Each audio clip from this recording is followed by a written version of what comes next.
Welcome to the Pitmaster Podcast. We're barbecue competition competitors that aim to share information, advice, tips, and tall tales about our favorite pastime. Head over to thepitmasterpodcast.com for all things Pitmasters, or follow us on your favorite social media platform.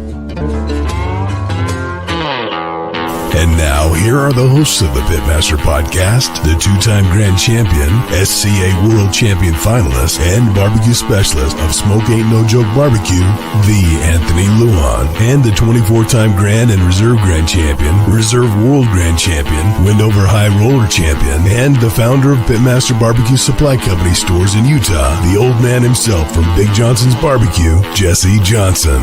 This is Greg Rempe from the Barbecue Central Show, and you are listening to the Pitmasters Podcast, and they are doing it live. We'll do it live. That's right, Bill.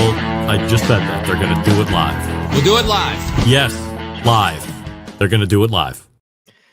What's up, Pitmasters? Live on a Tuesday night. How you doing, Jesse? Good. How you doing, buddy? Not too bad, man. Started something today. I'm regretting my decision, but we'll push through it. It's fine. What's that? What'd you start? Well, so I've had serious acid reflux for many years. I've been to doctors, endoscopies, trying to figure out how to control it, So I just did some online researching, and they said, because it's been getting really bad lately. So I did some online research, and they said you can restore your gut health by doing a 72-hour fast. Oh man, that's so good for your system. Yeah, so I'm doing that. Look how much water I'm down. This is all I have left out of my gallon for the day. So we're gonna put in the work for the 72 hours and see if it pays off. See, you can take some bone broth and it won't break your fast either. See, people are telling me coffee, bone broth. Coffee's good, but you can't have anything in it. Right, exactly. Black coffee, and then they also said stay on your electrolytes as well. Yeah, stay hydrated with your electrolytes. It'll help you a lot. So, exactly. But so we'll see. I do 24 and 48 hours on a regular basis, at least once a month. Yeah. And my brother's gotten 72 hours to help reset his stuff too. So it's really good for your system and start some autophagy, which is your body cleaning out any damaged or broken cells. It starts eating up those, reusing those as fuel and for building blocks. So it's a good thing. Yep. So we're going to give it that. Maybe, I don't know. It could also be a cause of, birria hot dogs. Yeah. I never got to try them, but man, those things looked really good. Oh man, we're going to have to make those just on a side note because they were delicious. And all the judges said the same thing. It was, I think you got scored down because the birria was more of the star of the show than the hot dogs. And shout out to Nate from Bingham's Custom Meats up in Morgan for sponsoring the hot dogs for the Buns and Beef Challenge we just had this past weekend at Pitmaster Supply Company in 5 Points. So right. I think I may have overdone it with flavor because as soon as you handed me those hot dogs, I sliced them and threw them right in the birria juice and let them soak for hours. Ain't nothing wrong with that though. Yeah. Right. So I just think if you would have hand position some birria down the middle of your hot dog, so they were just getting a hit of it. Yeah, because the hot dog that won, Cole Plow from he runs the store at 5 Points. He did a simple hot dog. He steamed his buns in the sun in the package. Yeah, so he had a really soft bun. But he did a layer. He just had the Nate Bingham's hot dog. Yeah, he had some candied bacon and some peppers and a couple different sauces, and I didn't get to try any of the hot dogs, so unfortunately I can't speak to how it tasted. But it looked simple, but the judges loved the flavor. Yeah, that's awesome.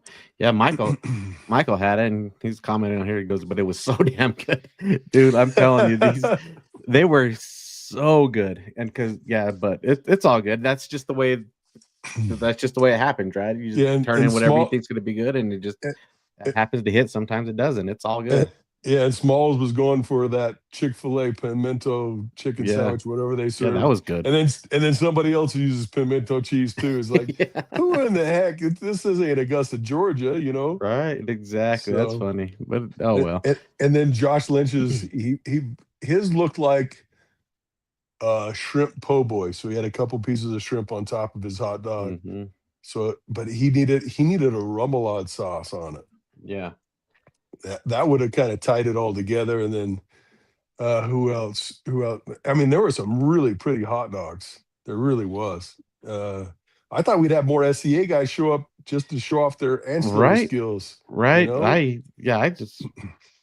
I don't know what happened. I was just there because I haven't cooked any of your events all season. So I was like, I need to get there. And then I plan on being there for the CBJ class.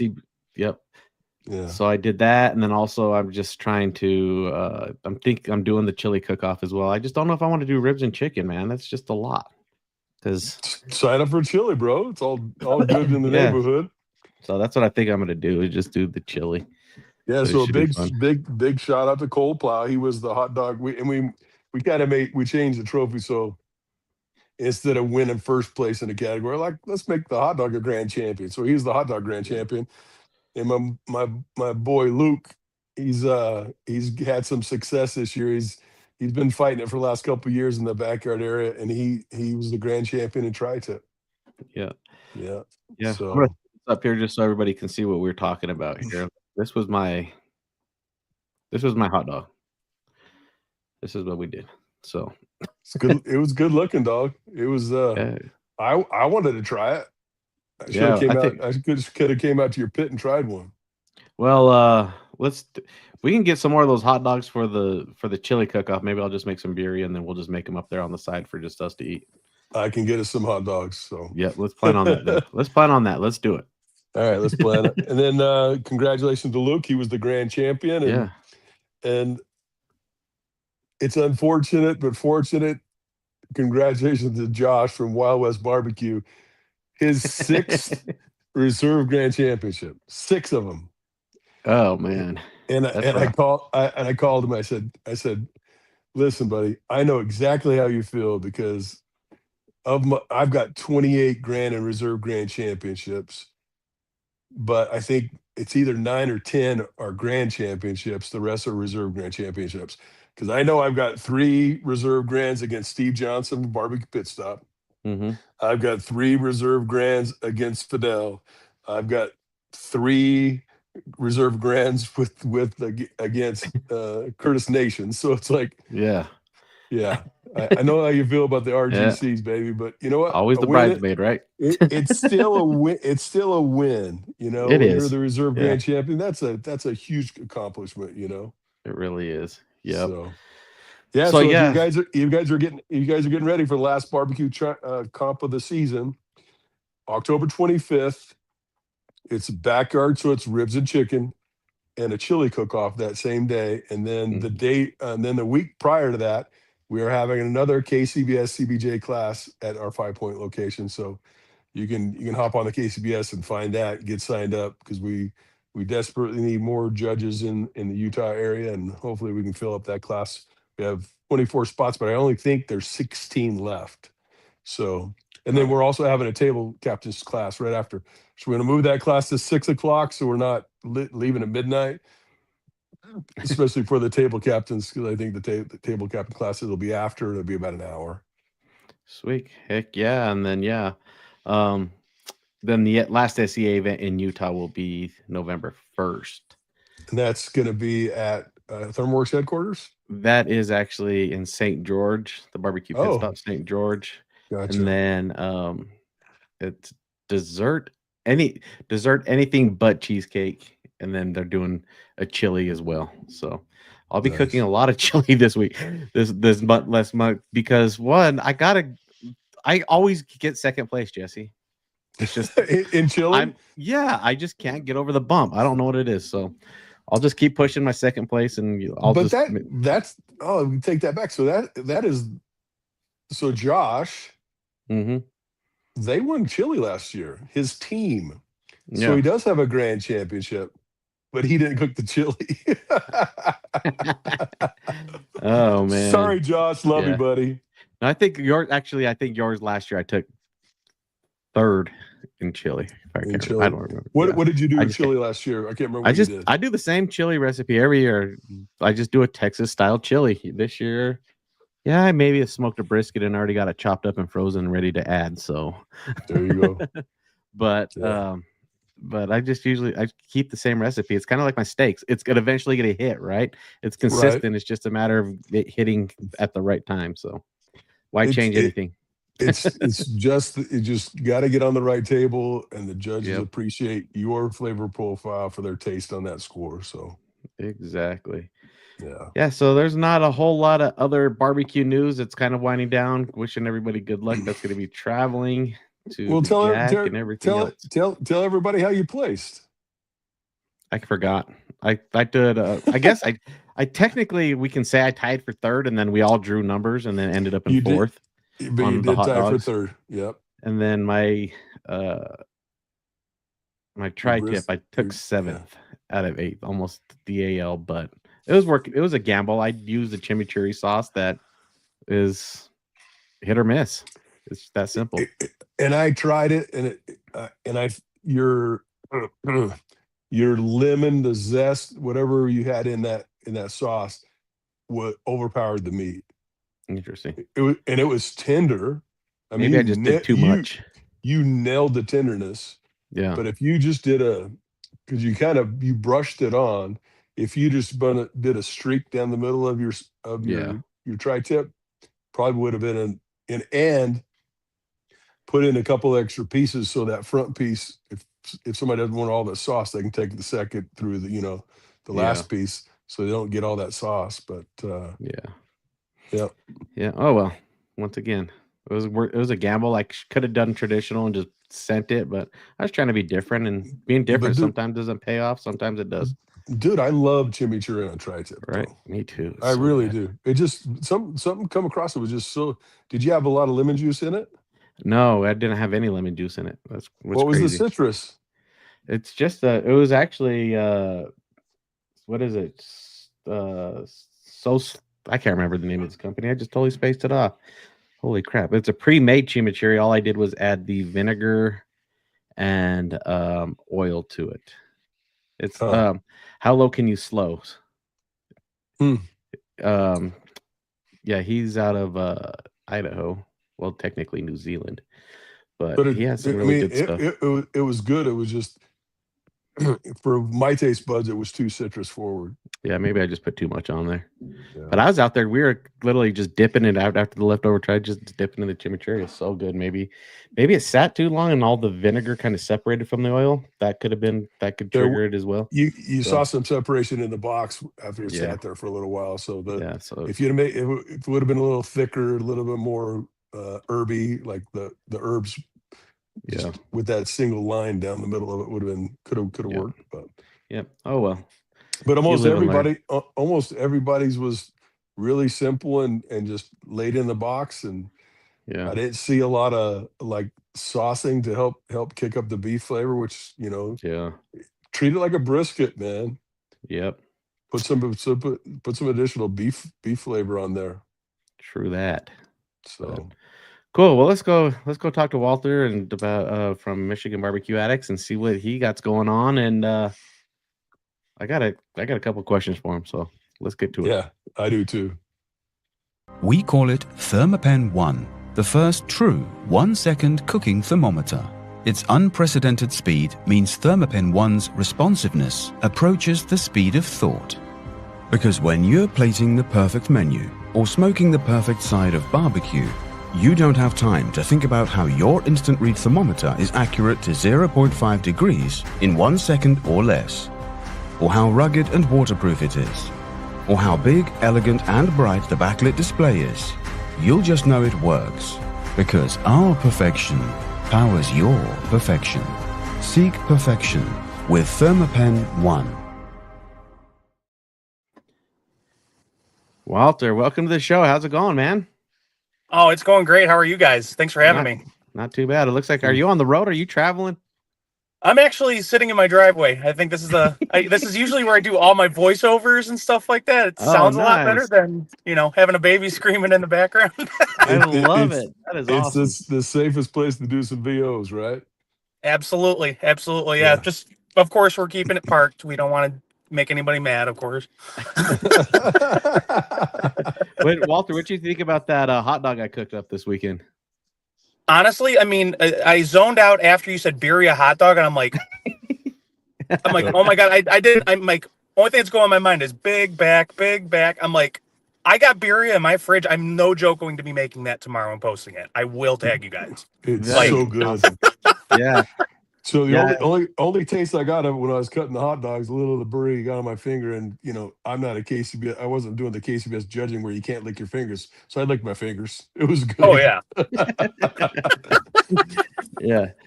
But yeah, definitely, yeah, because it's good stuff. I was telling Jesse about it. There's a company here locally that makes the birria bombs. Are kind of like the thaw bombs and everything else, but it's so simple, but it has so much flavor. It's amazing. So I think.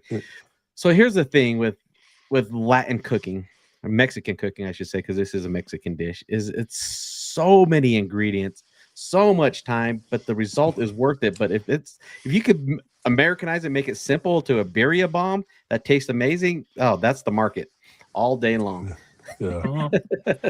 I see it all the time on TikTok, and I'm like, I need to try that out. But I mean, I got, you get a bag of peppers, and you're like, I got to use all these peppers, otherwise they're going to go waste. Right? Yeah, I get it. Well, and like traditionally, when you make burrito, you're making this huge pot of stuff. It's like sometimes you just can't make a 32 quart version of something, and like you have to freeze the heck out of the rest of it. It's like those burrito bombs let you do just the right amount, Exactly. I'm telling you, as soon as the person comes up with the pozole bomb, game over. Game over. Well, Walter, let's get talking about you, man. Let's hit the rewind button. How did cooking and barbecue enter your life? Well, honestly, it all started when I was a kid. When I was a kid, I lived in this big old house with my two sisters, and I had some older siblings that were, way older. But I used to watch my dad barbecue. He had this little Weber kettle. I'm talking like when you think of a Weber kettle, it's that one, Right. And love my dad to death. He's probably watching this, but he did his best. That's all I'm gonna say. I'm not gonna say it was good. I'm not gonna say it was bad. But he did his best. I mean, was some stuff crunchy?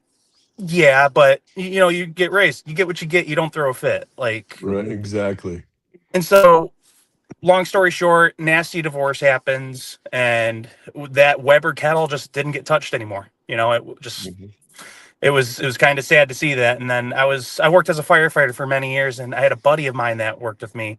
He's like, oh, you got to try this. I'm thinking barbecue. When I think barbecue, I'm thinking suburban barbecue. I'm like, oh, burgers and dogs. That sounds swell. Right. No. He's like, no, this is brisket. And I'm like, okay. So I try it, and it's just stuff that he made in his backyard. It was so good, so tender. Literally, I went to Amazon, and I purchased one of the cheapest smokers I could find. It was like a $60 upright one. I mean, now I know it's like, okay, you get what you pay for. Electric with some pellet, with some little chips in it, right? Yep. Little dish in the top, and you're like, why does the moisture keep moving out of here? But I started working on it. I butchered it a couple times, and I started seeing Facebook groups like Meat Church Congregation, stuff like that. And I wanted to try something. I was like, okay, I want to post my stuff, see what people think. I got the crap roasted out of me. It was always gonna be some trolls out there. Yes. Oh my gosh. And it was just like, it got personal. It got to the point where they're like, oh, you made this wrong, you're fat. And it's just like what? Let me clutch my pearls real quick. And I show my wife, and she's like, listen, you need to delete the post, and we need to think of something different. Think outside the box here.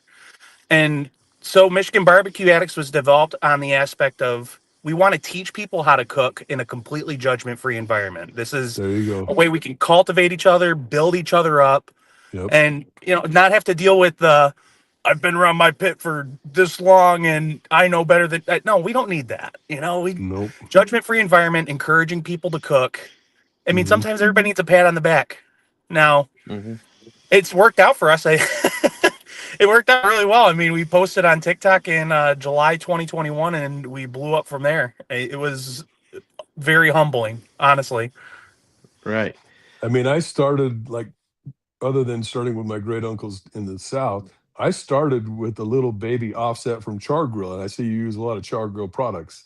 So Oh, yeah. that's the one I started with, and then I moved on to drums right after that, and then everybody went away from drums, and now everybody's back to drums again. It's awesome.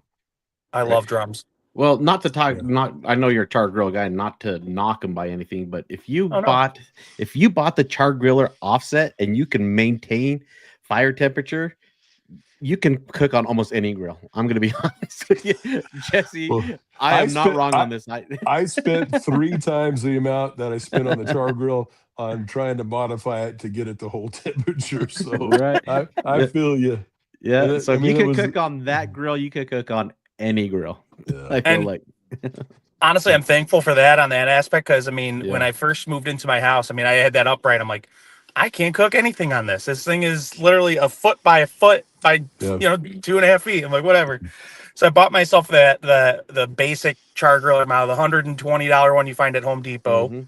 Mhm. And and then people started reaching out to us, char griller, how to barbecue right, Yeti, stuff like that. And they were like, hey, we like what you're doing. Char griller sent us some stuff. And I got the offset smoker of my dreams from char griller. I'll be honest, there's no shame in my game.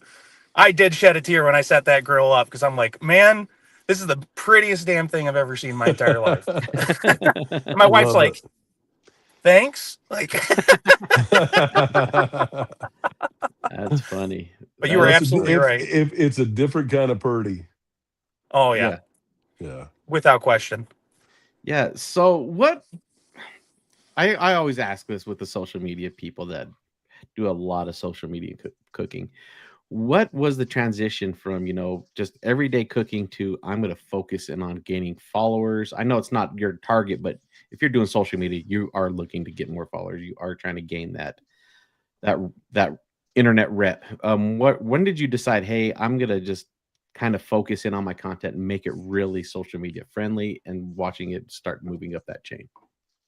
That's a great question. I mean, honestly, the biggest transition, I mean, in personal life, I mean, it usually was like, hey, what do you want to do for dinner? Yeah. And it got to the point where every week I'd sit down with my wife because, I mean, let's be real, she's the boss. It They has to are. reel me in sometimes because sometimes I want to be like, I want to make a gator. And she's like, hold up.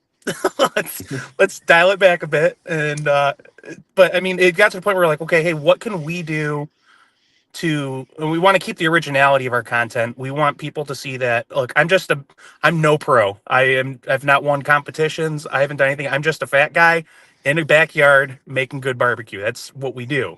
There you go. So that's Nothing- what we want nothing to wrong with that. express. Mhm. And so we just look through each week and like, hey, what are you craving?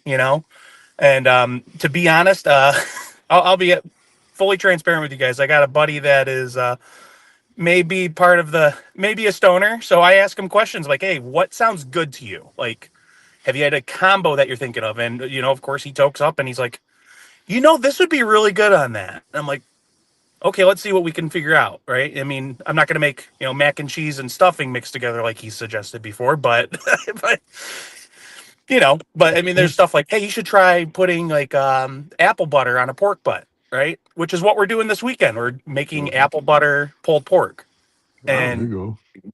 so we got a pork butt brining and apple cider for 3 days. So I mean, it's stuff like that. So I kind of gauge off of him, and then kind of grasp the idea of like my wife because she scrolls and if she saw something, she'll be like, yeah, that's something I'd probably sit and watch. So it's just been the adjustment of, hey, what are we cooking, and can I keep my phone out for it? So anybody in Utah that likes to use medical purposed products, they want to give me some ideas for some ancillaries, I'm more than happy to supply your need, fund your need to give me ideas on ancillary. This is a great idea because That's a really good idea. I just tell you what, just take a It's- bong rip and think about what sounds good, and that could be an ancillary. Yeah, you just think about getting in the munchies and what kind of hits your palate at that point in time in your brain. Right. It's like, all right, let's roll. Yeah. Let's go Because with most that. of the time it's not wrong. I'm not No. saying marijuana produced the McBitchin', but I'm pretty sure it did. I wouldn't doubt it. But yeah, that's awesome. Being able to open that creative channels to be able to come up with something new. Because yeah, when we're talking barbecue, me and Jesse, you just say barbecue, we default to brisket, pulled pork, pulled chicken, smoked turkey, things like that. And I think that traditional train has ran its line. We're all going to still eat it. We're still going to enjoy it. Traditional barbecue restaurants aren't going anywhere. But I think home people are looking to elevate something different, right? Being able to do that apple butter pulled pork, that's genius. That's something that I've never even thought about. So being able to elevate it and move it into a different direction, is huge. But don't hate on that gator though, man. Gator is some of the best food you can do on a barbecue pit. I'm holding out hope on that. I've been holding out hope for years. I've never smoked gator or had smoked gator before. Gator tail, it's always man. fried.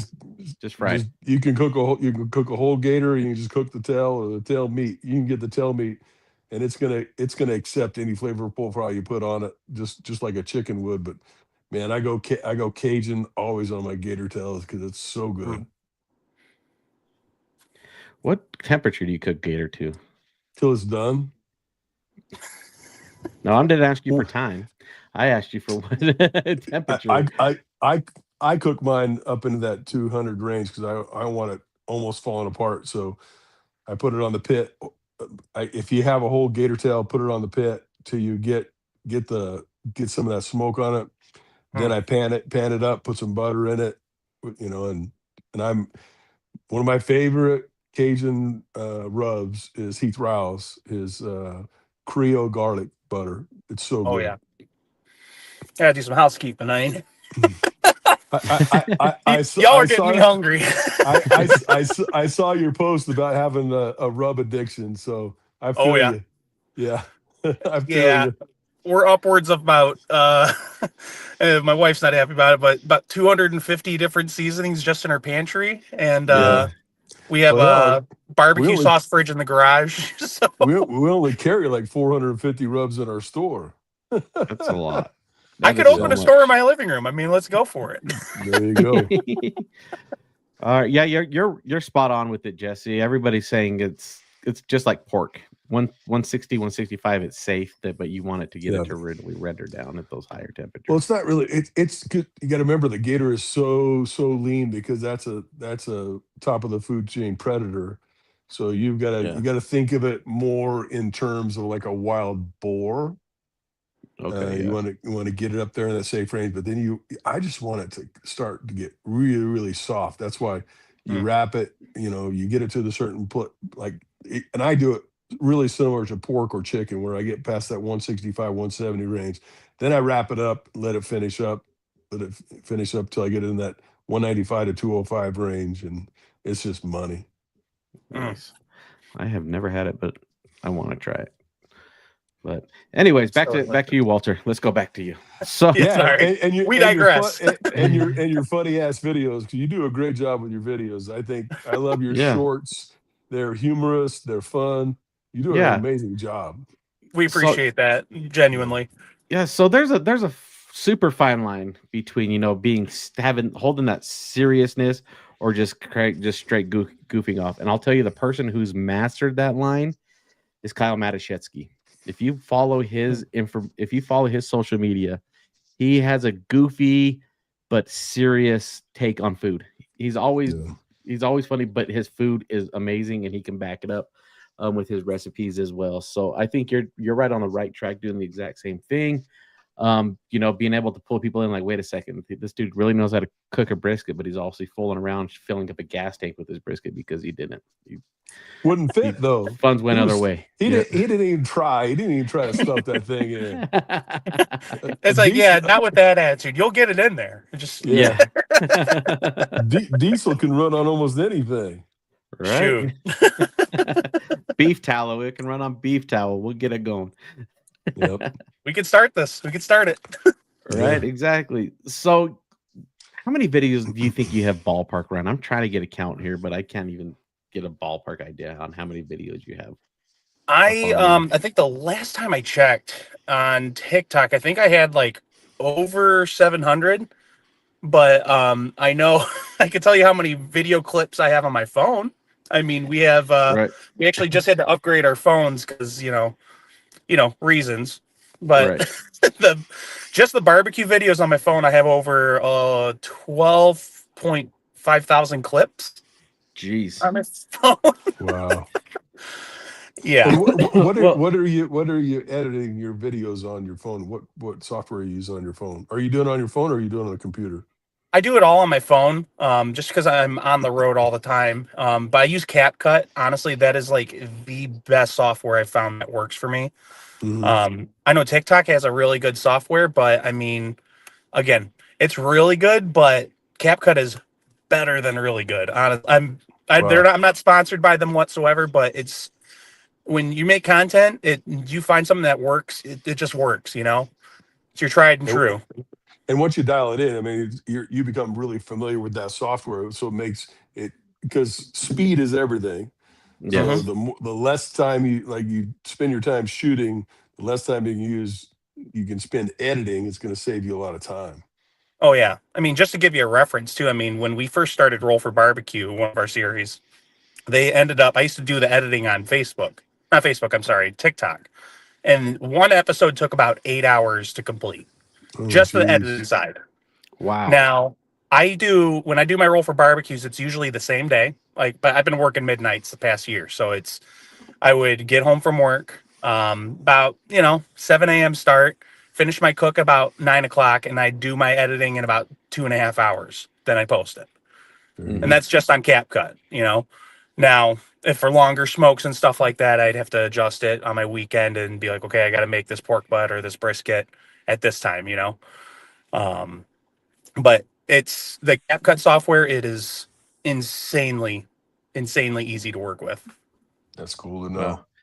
Yeah, just when you got 700 videos that have taken that much time, how do you stay focused, man?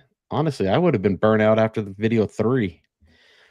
Oh, honestly, it's a lot. The burnout. I mean, I've been going through a stretch of burnout probably I about a month, but it was like you build so much up. I mean, there's nothing wrong with reposting a lot of your stuff. I Mhm. repost recipes all the time. I repost some of the not all the funny clips, because now I look back at some of them like, oh, that's kind of cringy, but whatever.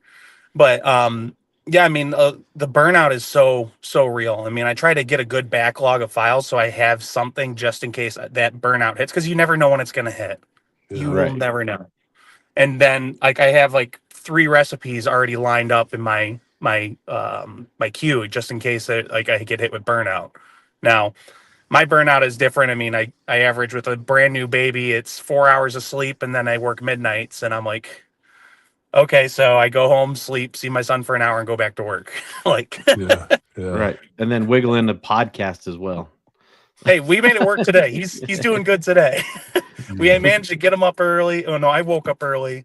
I got him in the bath and then got him ready for bed, and then literally got out to the car, signed on with you guys. So I mean, it works out. You make it work. Right. That's And awesome. a lot of the top content creators, they don't even hesitate to go back to a video clip that did really really well and repost Right. it. And Mhm. with you got new followers, new faces, and you help that algorithm catch it. Sometimes you catch it at the right time. It just blows stuff up. Oh yeah, It really absolutely. does. So I like to ask my content creators too. Tell me your favorite cook that you've done, your personal favorite, and one that you did not think that was going to be very good that actually did really well. Ooh, that is a really really good question. I might have to think on that one, but I think the one I can tell you with Roll for Barbecue, one of the best creations I think I've ever had. It was this burn end twice baked potato, and it Mm. was like I was trying a different barbecue sauce and stuff like that. I can't remember the combo. That's the one that always comes to mind when I think of like some of the best. But you know what? No, I take that back. I think one of the best ones we made a bacon brisket, and it was pork belly brisket. Everybody razzed me online for that one, but we took a pork belly and made it the same exact way you would for a brisket, and Okay. I mean, it was insanely good. My buddy Austin Dennis from I Cook You Look, he ended up redoing he texted me when he saw my video. He's like, can I do this? I'm like, dude, go for it. Like, Right, yeah. let's go. I want to see your Cajun side to this. Like, let's go.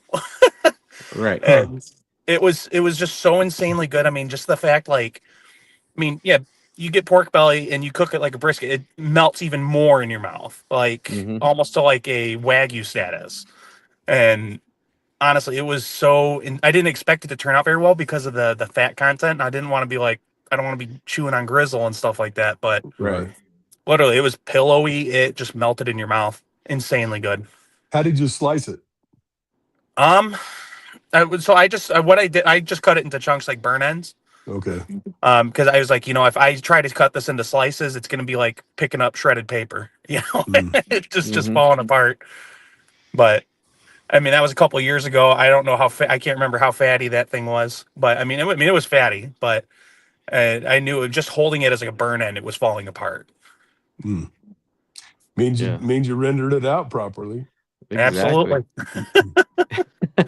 And then what about your favorite? Was that your favorite, or is that the one that you thought that wasn't going to do that great that did? That was one I didn't think that would turn out that great, but turned out really amazing. And honestly, the one that my top favorite, well, recently at least, it has to be the smash burger I made. It was this hot fry smash burger, and we made smash burgers our normal way on the flat top. And we put hell of a good dip on both sides. It's a French onion dip for people that don't know. Yep, I saw that. And then you put the ranch fries on top of that thing. Oh, and some bacon. I'm telling you. Son, it was good. Somebody used something, because those French fries were like regular sized French fries. Somebody this past weekend put a little bit like a smaller French fry on their hot dog. Oh, yeah. I'm like, are these like the French onions? And like, nope, they were baby French fries. It was cool. Oh yeah, like. But your idea on that French fry ad, that seemed like really good. The only thing I would have done, like, see how you're seasoning on top of it. Yeah. I'd have put that seasoning in my mix, so it's all mixed throughout the beef, and then look how you got the perfect little char on that, man. Well, that's a money smash burger. Appreciate it. And I noticed that too when we were doing the editing. I was like, it probably would have, and just like you said, I was like, this probably would have been a lot better in the mix. But yeah, midnight brain. Yeah. See, look at those French fries. That looks so good. Yeah. Like just the presentation, like that right there, like sinfully good. And I really wish Killer Hogs would release that size of their containers to the retail market, because that size that you use on a lot of your seasoning from Killer Hogs is money, and I wish they'd sell it to us. What is it, like a 1 pound? It's just a bigger jar. It's a little fatter, a little square. And I don't think I'd carry any of his normal size rubs. I'd put all of his rubs out in that size and would just crush it. Oh yeah, the 28-ounce bottles. Trying to get Mark to do that, he won't do it. I'm like, come on, man. Well, because they make more money off the smaller bottles. But dude, we sell so much of their stuff. It's like his regular and his hot rubs are two top sellers in the store. Doesn't he sell 5-pound bags though? Part of he sells bags, but that little square jar is just money, and it's like. We sell most of that because that's my rib recipe for competition. I tell, like, this is what I do for competition. Layer these on, you're going to be money. Yeah. Because that regular rub of his just has such an amazing red color. They look so pretty going on the pit. So absolutely. Well, there's something about his stuff is it adds amazing color. It gets great results. I just don't know what it is. It's just, I think he's coming from that competition aspect and being able to, know what the finishing product's going to look like. And I think that's why and Heath Riles as well. They both accelerate. Heath Riles has been popping. He's been building boxes so people can see how he builds his competition boxes. And they're not long, but they give you enough details. Like, okay, I get I see what you're doing right there. Yeah. And it's a lot of the same stuff we try to teach in the stores. It's like, you're trying to teach people how to make these amazing barbecues so they can feed their family at home. And it's just, I mean, he's doing such an amazing job. Yeah. We lost him. Where'd he go? Oh, I'm here. Sorry. No. You checked text message. Can't do that. Oh no, it just something happened here. No, it's My all bad. good. Usually it's like a notification or something will cause that to happen, but it's all good. Yeah. But I figured I'd hit the podcast weight limit or something. Fell off the screen. So tell us. You ain't gonna worry about the weight limit. no. I'm a baby, 250 pounds these days. What do you? What is your the highest viewed video that you've ever done? How many views and what was it? I will tell you the view count, and then I'll tell you it's not a recipe. You're gonna laugh, I tell you. It netted 18.9 million views. Wow. And Nice. it wasn't a recipe. What was it? It was have you ever heard of pine cone jam? No. Okay, so they had this lady, Susie the Foodie. She's another content creator, and she was doing a video called like she's talking about trying stuff. Like, have you ever tried pine cone jam? And people would comment on it and be like, have you ever tried soy sauce quarters, or have you ever tried like fire like corkscrews, stuff like that? They just make something up that just didn't sound right, because pine cone jam, nobody ever thinks of that. So I did. Have you ever tried barbecue hammers? And I had this expired bottle of barbecue sauce in my fridge, and I had like I literally went to Arbor Freight because it was the cheapest place I can get hammers at a bulk price, and I put like 8 or 9 hammers inside this bucket and poured barbecue sauce on it. And my wife's like, "You're stupid. Nobody is going to watch that. That doesn't work." And it blew up overnight. Wow. 18.9 million views for stirring Barbecue. up barbecue hammers. Oh man. Well, but it obviously it piqued enough interest that people are like, going, "What in the heck is he doing?" Oh man. And just the comments that I got, I had like Hank Green, he stitched the video with it. He's a big science guy on TikTok. I think Big Ed from 90 Day Fiance stitched the video too. Oh wow. It was probably the stupidest but funniest video I think I've done. That's awesome. Funny. But yeah, so let's talk a little bit about your content. Let's tell people that haven't seen your webpage what Rolling for Barbecue is. Obviously, I'm putting this together. You must enjoy D&D at some point in your life. No. Wow. D&D dice. No, I will say this. I am a massive nerd. I have no problem saying that. I wear it as a badge of honor. But I am the comic book nerd. Okay. I cannot get to the status of Dungeons and Dragons nerd that some people can. And I respect the hell out of it. I absolutely do.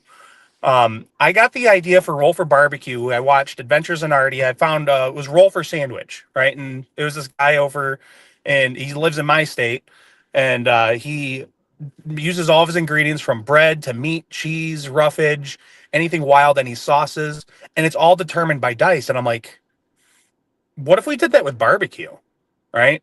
It's a cool idea.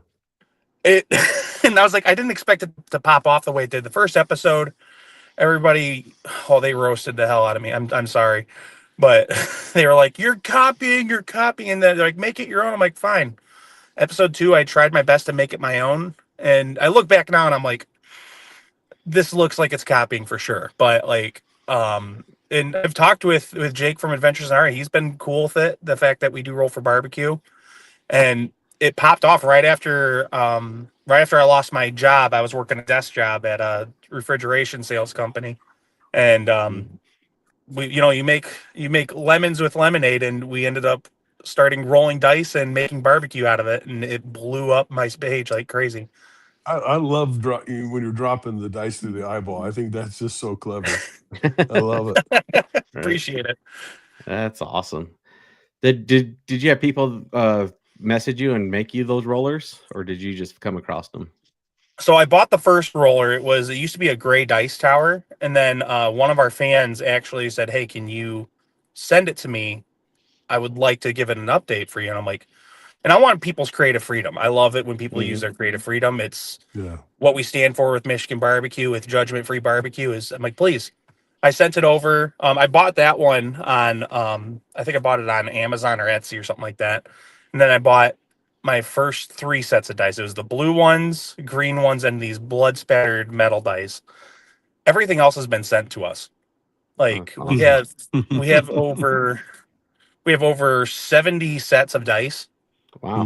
And I mean, it's stuff like we'll go to like Comic-Con and people will see us and they'll be like, "You're roll for barbecue." I'm like, yeah. And they're like, "Here, take this." Like, and it's just like, "Oh, thanks." Like that's really sweet of you, you know. And I'm of course I'm socially awkward as hell. I'm sorry, but like it catches me off guard every single time.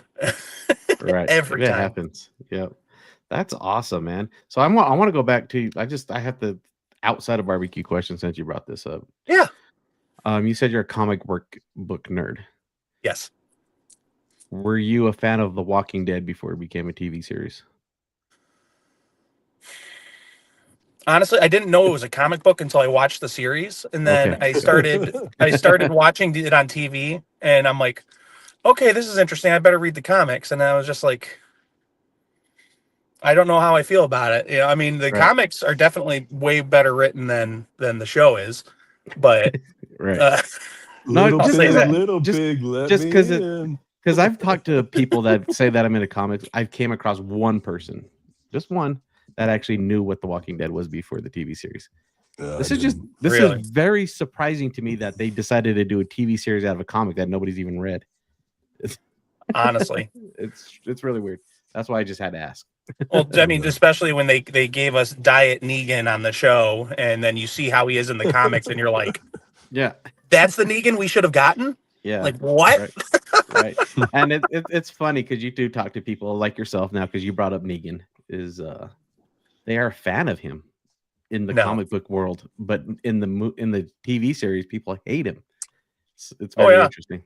So I just thought I'd just ask you since you brought it up. I really thought I thought going into this we were going to talk about your D&D obsession, but apparently I was way off. Hey, no worries. That's what I assume the same thing. I'm always down to chat nerdy stuff, barbecue, whatever it takes, man. I'm good with all of it. Right. Did you ever get in anything nerdy there yourself, Russ or Jesse? I've nerded out on arrows. That's about as nerd as I get. I used to draw a lot. I was into Star Wars big time, and I've got some of those oversized Star Wars comic books that have got to be worth a fortune these days.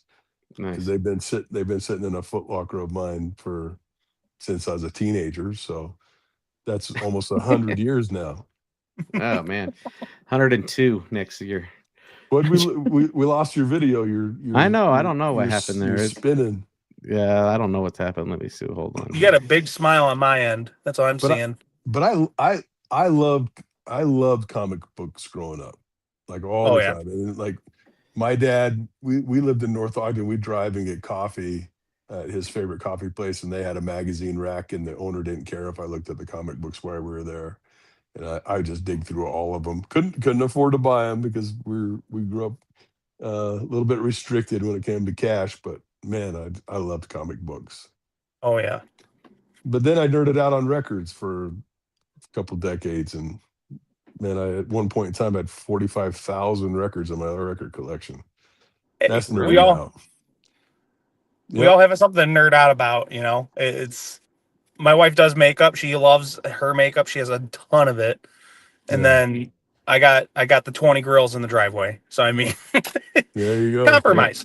Yeah. My son has gotten really deep into vinyl these days, and he's like, I wish you still had your record collection, because I piecemealed it out over the years, and because I've always been an early adopter when it comes to technology. So as soon as I could switch to CDs and still mix them the way you could do records, you could carry less records. Because I mean, hauling 8 milk crates full of records in for a gig got to be a pain in the behind. And if you could take in 8 record cases, CD cases, you could take them at once, you know. Oh yeah. And these digital DJs don't have a clue what it took back in the day to Jesse, all those records around. Yeah. Guess what I just found out the other day? Same topic. I did not know that Serato, you can, as long as you have internet connection, you can actually pull tracks off Spotify and spin off Spotify. Yep. In Serato. You don't even need to bring a hard drive with music anymore. This is ridiculous.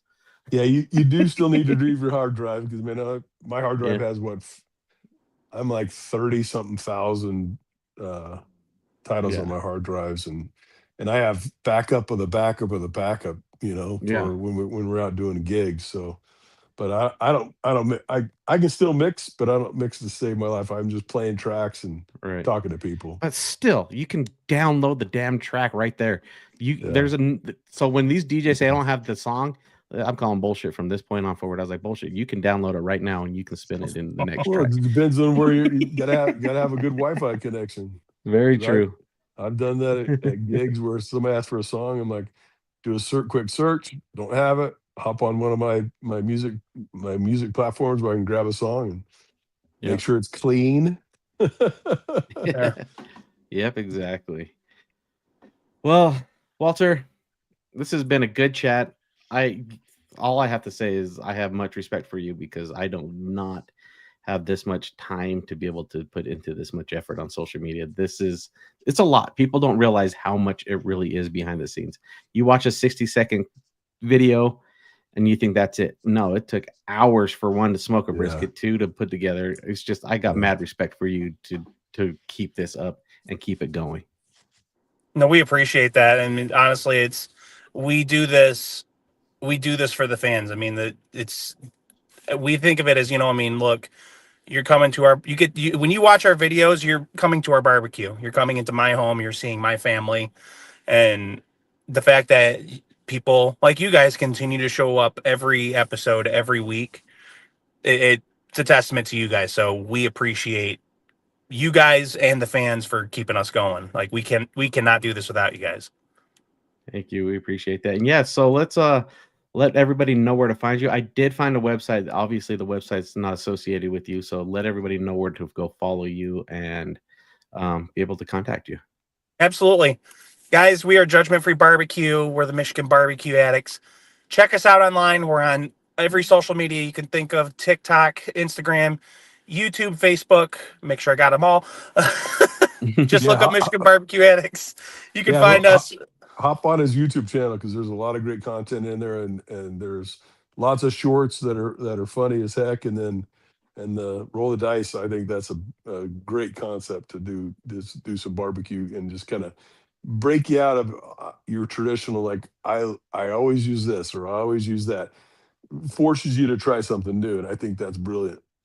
Yep, we appreciate that, Jess. Thank you. You bet. And guys, MichiganBBQAddicts.com. That just takes us to our store. I'll take you to our link tree to check out all of our social media. And of course, as we always say, we'll see you at the next barbecue. There you go. Thank you. All right, Jesse, we will catch you next week, man. All right, boss. This is the best you've looked ever on a podcast. Thank you. I appreciate it. Shots fired. Yeah.